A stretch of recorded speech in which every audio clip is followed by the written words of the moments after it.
Just two quick points before we start this important press conference. You know, you guys kill me. What part of Albany were you covering?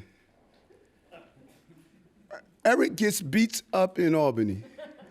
What meetings were you guys in? I went to Albany, sat down with Andrea and Carl. We've laughed, we talked about old times. We talked about how we're together on keeping our city safe. Andrea gave me a pear and an apple. We walked out and said in front of everyone that we are aligned in keeping our city and our state safe. I went to the conferences. I spoke to the Senate conference.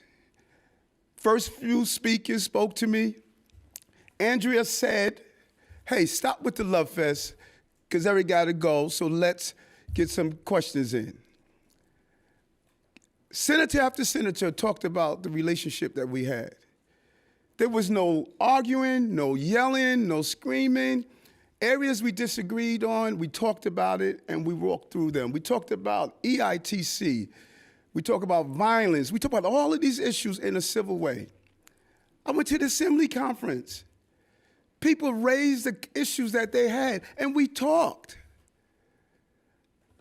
Black mayor, black speaker, black majority leader, coming together and talking to each other.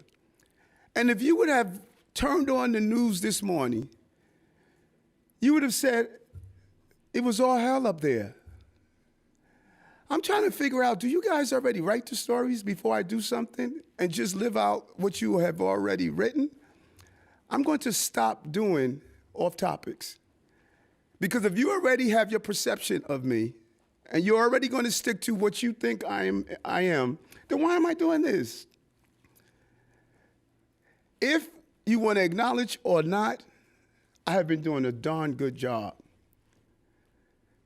And we just can't live in this alternate reality. I was blown away when I picked up the papers today. That did not happen in Albany. And then we found one person, who I don't even know who it is, who said that Eric got beat up. And that became the news. This unknown source. Look, we need you. We need you. People pick up the papers in the morning and they define their reality. If you send the tone that we are in chaos, people are going to believe that. And if we were in chaos, then you report the news. But that should have never happened yesterday. We all have the right to our own opinions. We don't have the right to our own facts. I went to Albany as a mayor, and I represented this city with the issues that are important to this city. And the people heard me. They respected my opinion, and I respected their opinion. That was really unfortunate on what I saw in the papers and in the news today. Really unfortunate. And if this is how this is going to be, then I'm just going to come in, do my announcements, and bounce. I'm not going to, why am I even answering these questions? And it happens over and over and over again. Over and over and over again. And folks, this is frustrating. Bless you. It's really frustrating.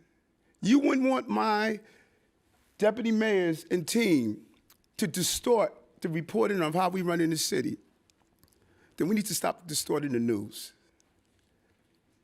We need to really stop distorting the news. And I'm going to say this. And I'm not saying it out of hate, I'm saying it out of love. I'm a black man, that's the mayor.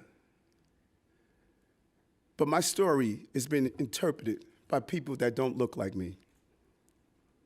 We got to be honest about that. How many blacks are in the editorial boards? How many blacks are determining how these stories are being written? How many Asians? How many East Indians? How many South Asians? Everybody talks about my government being diversified. What's the diversification in the newsrooms? So everybody go back with their predispositions, and my role as mayor is being interpreted through the prisms of your realities and not mine. So when you write stories, you're not writing stories for people who was almost homeless like me. You're not writing stories for people who were arrested and beat by police officers. You're not writing stories from those who are dealing with high crime. You're writing from your prisms. And I'm not saying this to attack, but my administration is going to be about saying the obvious that other people are uncomfortable with saying. Discomfort is growth. So I say that to all your owners of your papers, your editorials, diversify your newsroom so I can look out and see people that look like me and say, we're going to write stories based on the prisms that we have, based on the prism of this young man, based on the prism of being the first black woman that's the speaker, or Jumaane Williams, based on the prisms of his realities. It's not what we're getting. That's not what we're getting. And that's why I'm covered the way I'm covered. And I'm not comfortable with it.